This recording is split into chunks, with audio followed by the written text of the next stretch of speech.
Reliance ఇన్వెస్టర్లతో పాటు market వర్గాలు కూడా ఎప్పటి నుంచో ఆసక్తిగా ఎదురు చూస్తున్న జియో ప్లాట్ఫామ్స్ పబ్లిక్ ఇష్యూ ప్రకటన వెలువడింది.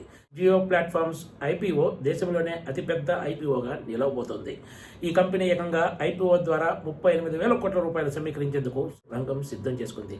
ఇప్పటికే ఈ మేరకు సెబీకి ముసాయిదా పత్రాలను కూడా అందజేసింది. అయితే ఇక్కడ కీలక విషయం ఏమిటంటే జియో ప్లాట్ఫామ్స్ ఐపీఓ వస్తున్నా కూడా రిలయన్స్ ఇన్వెస్టర్లకు నేరుగా జియో ఐపీఓకి సంబంధించి ఎలాంటి ఉచిత షేర్లు దక్కటం లేదు. 2023లో జియో ఫైనాన్షియల్ సర్వీసెస్ షేర్లు మాత్రం రిలయన్స్ ఇన్వెస్టర్లకు ఉచితంగా దక్కిన సంగతి తెలిసిందే. జియో ఫైనాన్షియల్ సర్వీసెస్ లాగా ఇప్పుడు జియో ఐపీఓ షేర్లు రిలయన్స్ ఇండస్ట్రీస్ వాటాదారులకు ఉచితంగా దక్కే ఛాన్స్ లేదని తేలిపోయింది. ఎందుకంటే కంపెనీ నేరుగా ప్రజలకే ఈ షేర్లు జారీ చేయబోతుంది. కాకపోతే రిలయన్స్ ఇండస్ట్రీస్ వాటాదారులకు మాత్రం షేర్ హోల్డర్స్ రిజర్వేషన్ కోటాలో జియో ప్లాట్ఫామ్స్ ఐపీఓ కింద దరఖాస్తు చేసుకోవడానికి ఛాన్స్ ఉంటుంది. ఒకవైపు షేర్ హోల్డర్స్ రిజర్వేషన్తో పాటు నేరుగా కూడా జియో ప్లాట్ఫామ్స్ ఐపీఓకి ఇన్వెస్టర్లు దరఖాస్తు చేసుకోవడానికి ఛాన్స్ ఉందని మార్కెట్ వర్గాలు వెల్లడించాయి.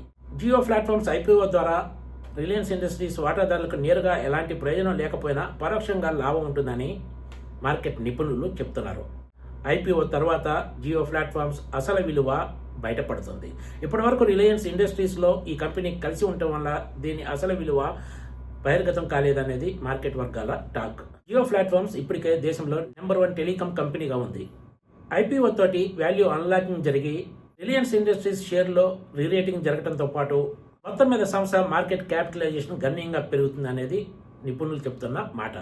మరోవైపు మాతృ సంస్థపై ఆధారపడకుండా కంపెనీ నిధులు సమీకరించుకోవడం ద్వారా జియో ప్లాట్ఫామ్స్ బ్యాలెన్స్ షీట్ మెరుగుపరచుకోవడంతో పాటు భవిష్యత్ విస్తరణకు అవసరమైన నిధులు అందుబాటులో ఉండనున్నాయి.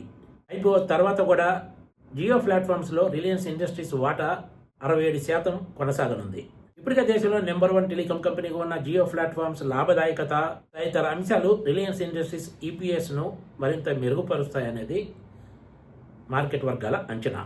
అయితే రిలయన్స్ ఇండస్ట్రీస్ వాటాదారులకు జియో నుంచి ఎలాంటి ఉచిత షేర్లు రావటం లేదనేది నిరాశకు గురి చేసే అంశంగానే ఉంది. Please subscribe TGTV.